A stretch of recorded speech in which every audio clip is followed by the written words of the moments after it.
Para responder esa pregunta deberíamos preguntarnos primero qué cosa es una secta. Y ahí entramos en un problema, porque primero hay definición teológica, hay una definición lingüística, hay una definición teológica de lo que es una secta.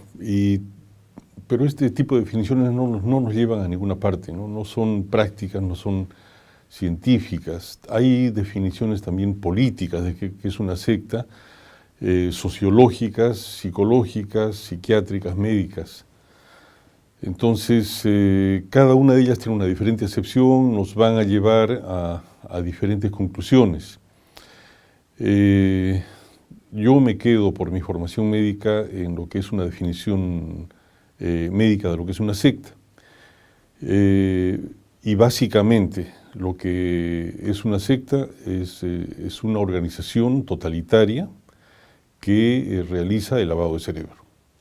Ahora, el término lavado de cerebro tampoco es aceptado por estudiosos de sectas. Más prefieren utilizar otra terminología como la de persuasión coercitiva o control mental, dependiendo de la escuela, de dónde viene y dependiendo de otros factores. He tenido que, repito, por mi formación médica, recurrir a un pensamiento lógico, a un pensamiento racional, científico, para poder enfrentar este asunto. Y lo primero que hice fue entrar a internet y encontrarme con Steven Hassan, que es un judío que perteneció a un grupo de los Moonies en Estados Unidos, que salió de los Moonies y comenzó a racionalizar qué es lo que le había pasado. Y ha hecho muy buenos libros. Creo que es uno de los mejores estudiosos de este aspecto de sectas. Después editó unos libros prácticamente de desprogramación, una ayuda asistida para familiares, para que pudieran realizar la desprogramación, que tampoco es otro término aceptado mundialmente. Más lo llaman como recuperación bueno, hay una terminología más aceptable, porque desprogramación es un término satanizado también por psiquiatras y por los mismos psicólogos, diciendo que es otra forma de persuasión coercitiva. Otro estudioso importante es Rick Ross. Rick Ross, que me parece a mí que tiene la página web más frondosa, más informada y que ofrece más links y que tiene un sistema de vigilancia de todos estos grupos coercitivos muy completa. Tiene un DVD en el que uno puede encontrar toda la información que desee sobre estos grupos, que lamentablemente no está en castellano, pero es muy recomendable, muy importante ese trabajo. Claro que esto se puede proyectar a muchos años atrás, desde que se inventó el término de brainwashing, de lavado de cerebro, y ahí tenemos que hablar de Michael Langone, debemos hablar de Margaret Taylor Singer y otros psiquiatras que han estudiado este tema. Lamentablemente, Margaret Singer, que fue la prologuista del libro de Pepe Rodríguez, otro estudioso de las sectas, ha fallecido, pero ha dejado un gran legado. Pepe Rodríguez, junto con Rosa María Voladeras en Barcelona, también han desarrollado en el mundo hispánico otro importante trabajo en el estudio de las sectas. En América Latina ha habido otros estudiosos. Podría mencionar a Silleta en Argentina, en Buenos Aires, a Mara Martinoli también. En Chile a Juan Carlos Contreras Bustos, y con todos estos ejemplos, pues yo soy un pigmeo al lado de todo lo que han hecho estos personajes. Son gente muy comprometida, son gente con mucha convicción, todos tienen una motivación personal también, pero que han visto este problema como un problema social. Han visto este problema que nos lleva preguntarnos íntimamente qué es lo que está pasando con nuestras creencias, qué es lo que está pasando con nuestras convicciones, con nuestra vida política y en lo particular, yo me quedo con las definiciones de tipo de corte científico, ¿no? Psicológicas, médicas, psiquiátricas. En este campo, y para completar la pregunta, secta destructiva podría ser el término más agresivo para definir lo que es una secta, porque prácticamente todas las sectas son destructivas, pero las sectas destructivas son las que ya llevan esto a un extremo de destruir la personalidad y de actuar en contra de la sociedad y de actuar en contra de la democracia.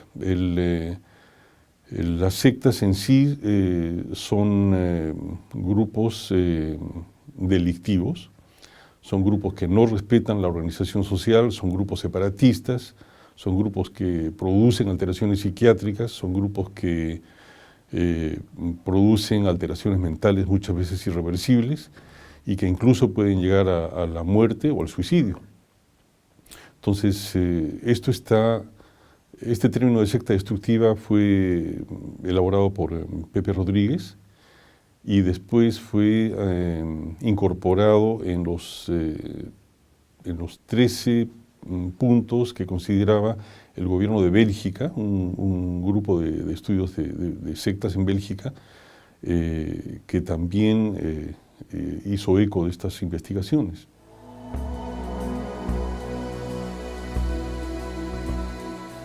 Es una pregunta difícil, pero a mí me gustaría ir a los inicios, porque esto ya es público. El año 2001, más o menos, 3 amigos empezamos a investigar este tema en el Perú y formamos un grupo que inicialmente se llamó Movimiento Antisectario Arequipa Perú, MASA Perú, al que después le denominamos Movimiento de Análisis Sectario Arequipa Perú. Y fue un grupo formado por un abogado, por un judío y por mí. Este grupo poco a poco fue creciendo, fue conectándose con políticos, con psicólogos, con psiquiatras, con gentes de otra creencia, ateos, agnósticos, incluso religiosos disidentes, con sacerdotes casados, con gentes de otros países poco a poco, de Chile, de Argentina, de España, de Estados Unidos, y fue creciendo hasta lograr un respetable número de unas 100 personas, en la que en este grupo primaba un sentido de respeto, un sentido de comunicación. No había insultos, no había enfrentamientos, todos pensábamos diferente evidentemente, pero había un espíritu común de respeto a la libertad de pensamiento y un apoyo a la familia. Eso fue sumamente importante para desarrollar un trabajo que duró alrededor de 10 años, un trabajo constante. Enviábamos correos todos los días, había discusiones, había presentación de trabajos, había investigaciones estadísticas, había denuncias, había análisis de movimientos sectarios en todo el continente y especialmente en el Perú. Y si me preguntan específicamente a consecuencia de estos análisis, de este trabajo perseverante que hubo durante 10 años en MASA Perú, cuáles son las sectas destructivas más importantes en el país, yo diría que los grupos sectarios más importantes en el país son los que han logrado una alianza con el poder político instituido. Y estos grupos sectarios han infiltrado el aparato estatal, han entrado a las instancias educativas, a las instancias judiciales, a los aparatos de gobierno y imponen ciertas políticas que no son del agrado de todos, pero que están fundamentados en dogmas y que evidentemente hacen un daño a la sociedad. Dentro de estos grupos también yo tengo por norma no mencionar nombres, pero sí mencionar métodos. Sin embargo, como ya esto es público, podemos decir que el Sodalicio de Vida Cristiana, por ejemplo, es un evidente grupo totalitario que ha logrado penetrar, por ejemplo, el Ministerio de Salud, donde se implantan políticas de salud reproductiva y de sexualidad que son de su agrado, pero que no tienen que ser aceptadas por todo, ¿no? por toda la población. Igualmente el Opus Dei, el Lumen Dei, los catecúmenos y otros grupos sectarios católicos. Ahora, si nos vamos a la definición teológica de lo que es el sectarismo, pues una creencia que se desvía de otra creencia madre, ¿no? Pero eso no tiene mayor importancia si consideramos que lo que caracteriza realmente a un grupo sectario es la persuasión coercitiva o el lavado de cerebro o el control mental que ejercen sobre sus adeptos. Y el hecho de controlar la mente de un adepto implica el perder la libertad de pensamiento. Y al perder la libertad de pensamiento, un ser humano automáticamente pierde todo el resto de libertades. La libertad de expresión, la libertad de circular libremente por el territorio, la libertad de vestirse como le dé la gana, la libertad de leer lo que quiera, la libertad de ver cualquier película, la libertad de discutir con cualquier otra persona de cualquier aspecto. En fin, al perder la libertad de pensamiento, el resto de libertades humanas también se pierde.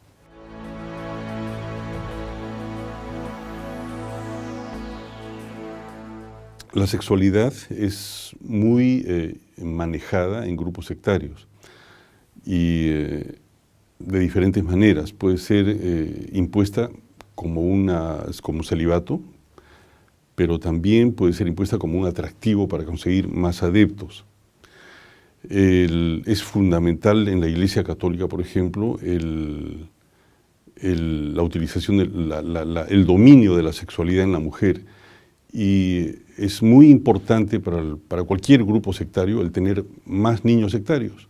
Entonces, cualquier política que impida que haya niños, que en el futuro sean parte del grupo, por ejemplo, la píldora al día siguiente, los métodos anticonceptivos, el aborto, o incluso el matrimonio del mismo sexo, que no va a generar más niños en el futuro que puedan pertenecer al grupo, esas son políticas de este grupo sectario. ¿Y en qué se asemeja, por ejemplo, un grupo fundamentalista islámico de un grupo fundamentalista católico? Los dos van a lo mismo. Por ejemplo, un grupo musulmán le permite a su adepto tener 5 mujeres y cada año va a tener 5 musulmanitos más. En cambio, el grupo católico les impide usar el condón y cada año esa pareja católica va a tener un catoliquito más. Ahora, en cuanto a la homosexualidad, hay prelados que dicen que los homosexuales no están en el plan de Dios. Sin embargo, el Papa Francisco dice abiertamente a la prensa que existe un lobby homosexual en el Vaticano. ¿En qué quedamos?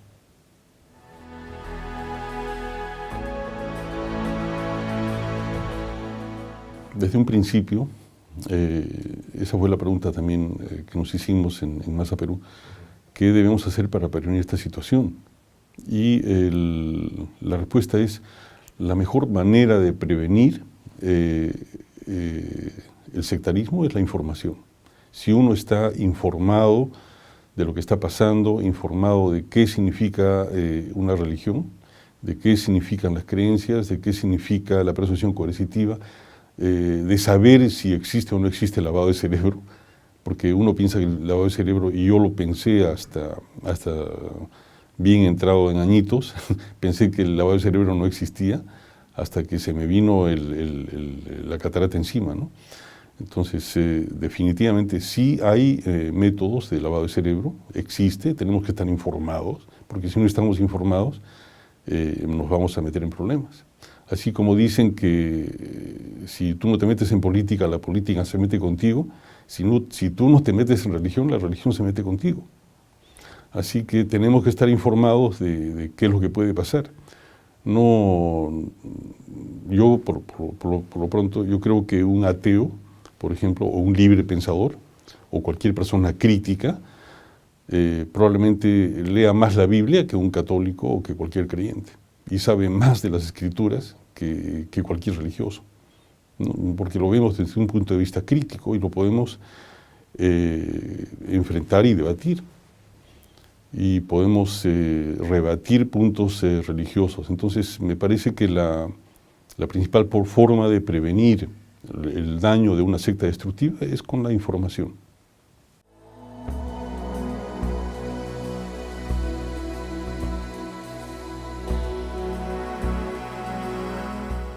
Bueno, aquí podemos hablar de otro tema, porque cuando uno pierde, repito, cuando uno pierde la libertad de pensamiento en manos de una secta o de un grupo sectario, pierde el resto de libertades, incluyendo la libertad de decidir qué hace con su sexo. Entonces, al perder la libertad de pensamiento, uno se vuelve marioneta y juguete de lo que determinan sus superiores. Y le pueden imponer, ya sea como en la secta de los niños de Dios, el utilizar su cuerpo para prostitución y captar adeptos, o lo pueden obligar a mantener el celibato. Es decir, controlan tu vida sexual plenamente. Entonces, el celibato es un cuento. El celibato es una imposición que no está en las Escrituras y que, una vez impuesta por motivos economicistas, ha servido para controlar al clero, ha servido para evitar que la propiedad de la iglesia se herede, porque los curas no pueden tener niños, ha servido para poder movilizarlos de una parroquia a otra, para ponerlos como soldados en cualquier dependencia eclesial sin mayor gasto, un gasto familiar. Y también ha servido como un método de delación, o sea, si una persona o si un sacerdote no cumple los mandatos o los requerimientos o las órdenes de algún superior, eso se toma en cuenta, y para cuando quiera subir en el escalafón de la iglesia, se le va a decir, pues bueno, yo te conozco esto, tú no has respetado el celibato y te vas a quedar donde estás y no vas a poder seguir adelante. Entonces, el celibato tiene evidentemente una razón economicista y de control interno. El celibato no se cumple. Y es así que existen por lo menos 150,000 sacerdotes casados, católicos, que están agrupados en un movimiento que se llama MOCEOP, Movimiento de Celibato Opcional, que tienen su página web y que tienen una frondosa información y conexión entre ellos, y que se cartean y se escriben constantemente. Aquí en el Perú hay muchos curas casados y que también están agrupados y que también hacen misa y que son perseguidos por la iglesia formal. En lo particular, a mí me parece que estos sacerdotes casados son los más honestos, porque hacen su vida sexual y no le tienen miedo al amor, y que tienen su esposa o su mujer. Esto ha conducido, así no lo quiere reconocer la Iglesia Católica, esto ha conducido a que el clero tenga lamentablemente en sus filas a muchos homosexuales y también a pederastas, y que lamentablemente, lo repito, lamentablemente, esta es una política una conducta que está institucionalizada lamentablemente, y que existen documentos que vienen desde alto nivel, por ejemplo, crimen solicitaciones, como por ejemplo muchos más, que son secretos o han sido secretos, y que han sido distribuidos a todas las arquidiócesis del mundo bajo sello de secreto, y que ha sido guardado bajo llaves durante muchos años para poder enfrentar esta situación de la pederastía. Y el cambio de sacerdotes pederastas ha sido una política que estaba muy bien estudiada, muy bien sistematizada. En ese documento se habla de cómo se hacen los interrogatorios a las víctimas, cómo se hace el trato con las familias afectadas, qué se debe hacer con el sacerdote que ha roto la ley. Bueno, en realidad ellos lo consideran pecado, pero es un delito. Y qué se debe hacer al final y cómo debe ser trasladado a otra parroquia. Evidentemente este documento de Crimen Solicitaciones del año 1962 ya ha perdido vigencia, ha sido reemplazado por otros documentos, pero en el interín, en todas estas décadas, han aparecido miles de víctimas en todo el mundo, y finalmente estalló el escándalo en Boston a principios de esta década, de la década pasada, perdón, y bueno, de ahí comenzó como un reguero de pólvora por todo Estados Unidos y después en Europa y después Irlanda y después en México, dando a entender que había un grave problema interno en la Iglesia y un grave problema social que prácticamente ha puesto en bancarrota a varias arquidiócesis de Estados Unidos. Las víctimas se han asociado en un grupo que se llama SNAP. En realidad hay varios grupos, ¿no? Pero uno de ellos es SNAP, la red de sobrevivientes de abusados por sacerdotes, que han conseguido el apoyo de notorios, conspicuos, importantes abogados como Jeff Anderson, como Carl Vidian en Boston, que han podido ayudar a las víctimas, que han podido enfrentar esta situación. Finalmente, hay una institución que se llama el Centro de Derechos Constitucionales de Nueva York, que ha sido contratado por SNAP y que han presentado una demanda en la Corte Penal de La Haya. Pero no ha sido la única institución. Esta demanda, por supuesto, tiene el objetivo de demandar a la Iglesia Católica, a la Santa Sede, por la violación de miles de niños, por lo menos en 65 países, y acusan a 4 funcionarios del Vaticano, a Ratzinger como Papa, a Levada, que era el encargado de la Santa Inquisición, o el Instituto para la Doctrina de la Fe, Bertone y Sodano. Son los 4 funcionarios que han sido acusados por delitos de lesa humanidad contra los niños y por encubrimiento de violaciones sexuales en 65 países.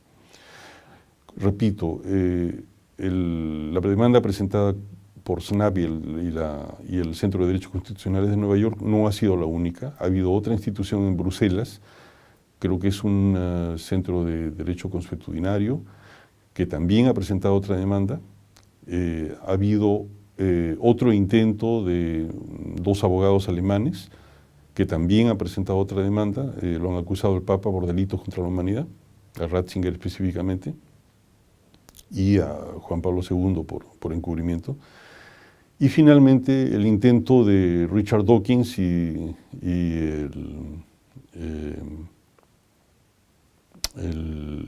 Gran Bretaña, Richard Dawkins con, ¿cómo se llama el otro? Hitchens.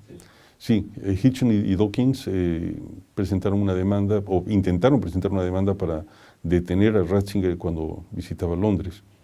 No fue, ninguno de estas demandas ha sido exitosa, lamentablemente, pero constituyen, sobre todo la demanda de SNAP y del Centro de Derechos Constitucionales, importantes elementos en la jurisprudencia mundial y universal.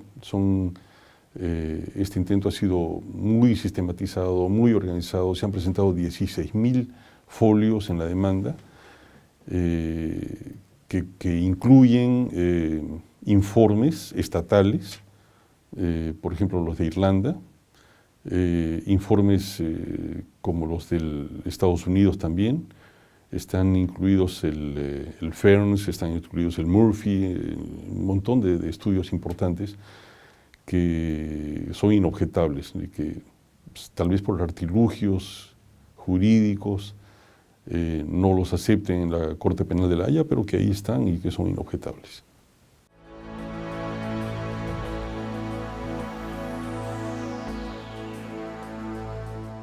Es posible, es posible.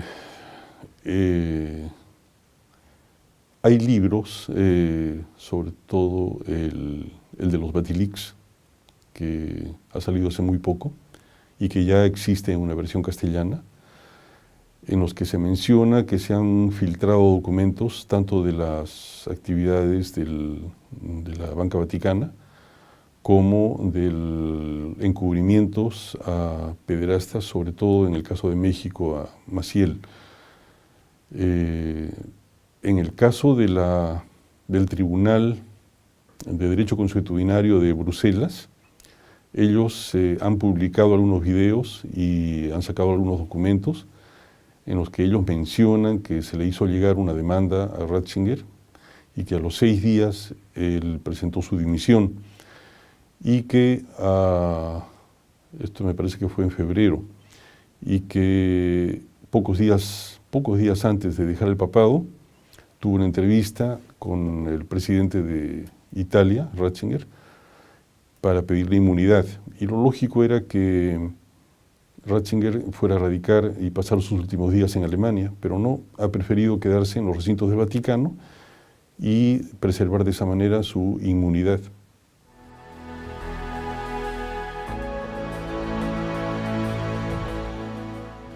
Primero tenemos que definir qué cosa es un Estado laico. Entonces, el Estado laico es la forma más civilizada de convivir. El Estado laico es un Estado en el que hay respeto, no solo tolerancia, sino respeto e igualdad entre los creyentes de diferentes credos y entre los creyentes y los no creyentes. Entonces, es básico que haya este respeto y esto solamente se puede lograr en un Estado laico. Un Estado democrático tiene que ser laico, si no es laico, no es democrático. Entonces, no pueden decir que hay un Estado democrático en el que prevalezca una religión. Tiene que haber pluralidad, tiene que haber respeto, porque si no, no hay convivencia, ya que si el Estado permite la preeminencia en la educación, en la vida política de una sola religión, el resto van a estar marginadas y entonces no se vive un Estado democrático. Si una religión tiene prevalencia dentro de la vida política de un Estado, entonces esa religión, como lo hace cualquier religión, va a hacer prevalecer sus dogmas sobre los dogmas de las otras religiones. Por lo tanto, se van a establecer políticas de salud, políticas de educación que van a favorecer a esa religión y los niños van a ser educados bajo esas normas, bajo esos dogmas, y las mujeres van a tener que someter su sexualidad, igual que los hombres, a esos dogmas y a esa religión. Entonces, si no se respeta, si no se establece realmente un Estado laico, no se puede hablar de democracia. Y solamente en un Estado laico se podría lograr el objetivo final, que es el de vivir con plena libertad de pensamiento. Y que ese es el principal antídoto de las sectas.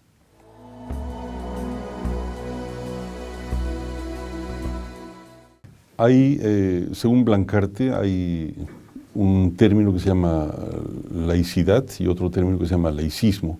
Se considera que la laicidad es más benigna, más amplia, más democrática, y el laicismo ya es algo más agresivo. Pero en general, el Estado laico es la garantía para que sobreviva una religión, porque el Estado laico va a obligar a esta religión a que sea respetada.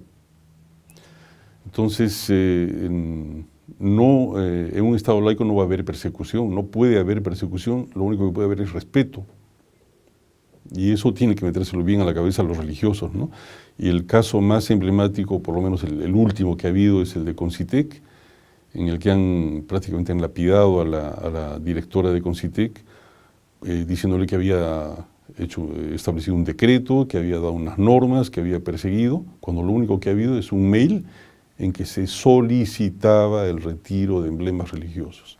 Yo lo tengo el mail, el original, y decía, se solicita a los miembros de Concitec que se retiren estos elementos religiosos. Y no ha habido ninguna prohibición, no ha habido ningún decreto, no ha habido ninguna norma. Entonces hay una tergiversación, hay una mentira, hay un ataque irracional de parte de estos grupos religiosos que no entienden lo que es Estado laico, porque es lo único que los va a ayudar, lo único que los va a salvar, lo único que les va a permitir una permanencia, una vigencia en un Estado que realmente debe ser democrático.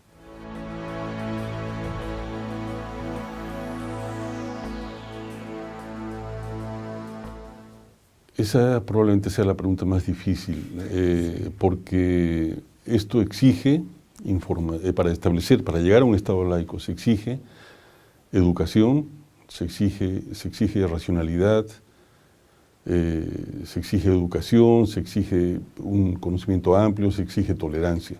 Llegar a ese nivel en un momento en que hay una imposición de dogmas, en el que tenemos a un cardenal sectario, un cardenal impositivo, que tenemos la prevalencia de grupos ultracatólicos que tienen el poder, que están trabajando en altas instancias del gobierno y que impiden cualquier manifestación simple como la solicitud del retiro de símbolos religiosos de una institución científica.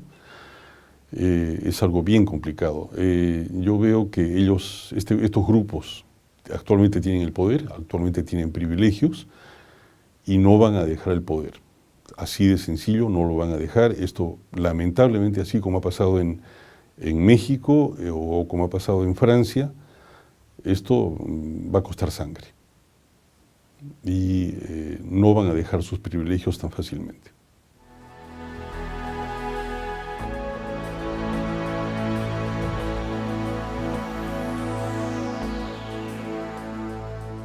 Tal vez debiéramos dejar el lado pesimista y ver que el mundo se está desarrollando cada vez más, que cada vez se apega más a la ciencia, que cada vez se apega más a la lógica, que hay una mayor educación, aparentemente, y que la lógica debería normar nuestra conducta, nuestra vida. Me parece a mí que la aparición de estos grupos totalitarios, religiosos, motivados de alguna manera por una contracorriente geopolítica, ¿no?, instituida sobre todo por Juan Pablo II, que ha hecho retroceder el pensamiento en décadas, ¿no? Nos ha querido llevar al medioevo nuevamente, hace aparecer, por ejemplo, a niños, a jóvenes que son de alto cociente intelectual, y que deberían ser la esperanza de un cambio mundial, ¿no?, de un cambio nacional, ¿no?, que puedan conducir nuestro país racionalmente a metas mejores, aparezcan con un rosario en la mano o aparezcan diciendo que quieren ser santos y que van a cambiar el mundo, dejándonos realmente anonadados, ¿no? Entonces, hay una corriente fuerte que va contra la racionalidad, que va contra la ciencia. Hay un ataque a la ciencia en este momento, en el siglo XXI, que quiere hacernos retroceder a épocas medievales. Pero no creo que lo logren. La verdad es que no creo que lo logren, pero no van a dejar, también es cierto que no van a dejar sus privilegios y que esto va a traer ríos de sangre.